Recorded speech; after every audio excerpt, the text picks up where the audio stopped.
Bernard was there for me during my first breakup. He helped me through it by offering the shoulder to cry on. I sent him on a number of occasions to plead on my behalf, as if I was the one who did something wrong.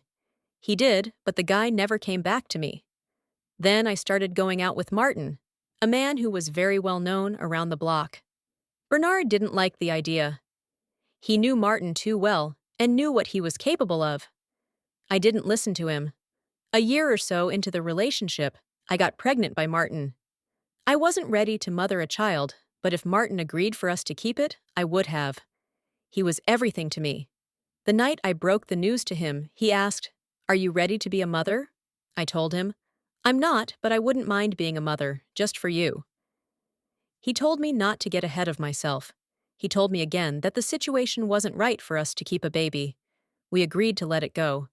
Some minutes after seeing the doctor, everything was done and Martin took me home. I was in pain and bleeding profusely during the night. I called Martin, and he didn't pick up his phone. The pain was too much, I started getting scared. However hard I tried to reach him, he didn't pick up, and he didn't call back. Again, I called Bernard. I told him everything, and some minutes later, he was in my room. He helped me into the taxi he brought and took me back to the hospital. It was at 12 o'clock in the morning. There was something wrong with the first procedure, and that was the reason for my pain and bleeding. The doctor who did it was new to the whole thing and made a mistake. According to the doctors, if I had delayed, I would have died. I went through another procedure to correct the mistake. It was painful and a near-death experience, but I made it through unscathed. I spent 3 days at the hospital, but Martin never came to see me and never picked up my calls. When I was discharged, I asked Bernard to take me to Martin's house, but he declined and promised to see him on my behalf.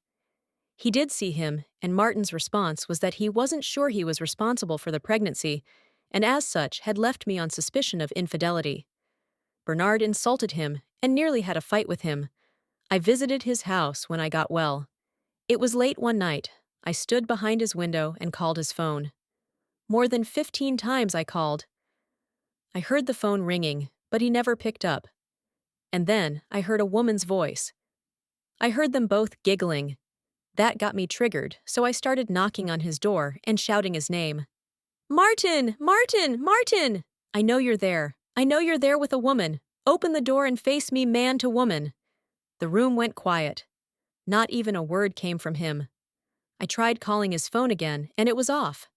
Some neighbors came around to tell me to take it easy. They even helped me knock, but he never stepped out. I started crying and let myself down on the floor. I called Bernard. "Bernard, I'm in front of Martin's door. He's inside there with another lady. Have you spoken to him?"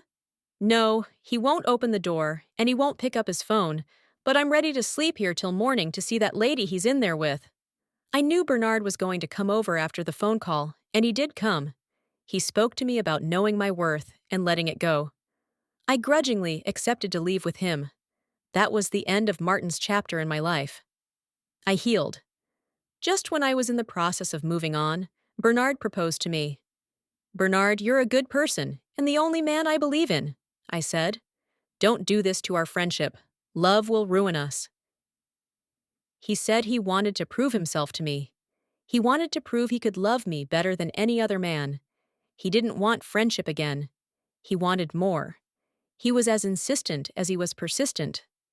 I kept saying no. One day he kissed me. I allowed it because I knew he wanted it so bad. That didn't change anything until he finally gave up on me. He fell in love with another woman. He was so happy he ghosted me for over a year. One night, I heard a knock on my door. It was Bernard. He was holding a gift box in one hand and a pizza box in the other. I was so happy to see him, I started screaming and jumping out of happiness, but he stood still, looked directly into my face, and asked, "Can I spend the night here? At least for tonight?" I asked him.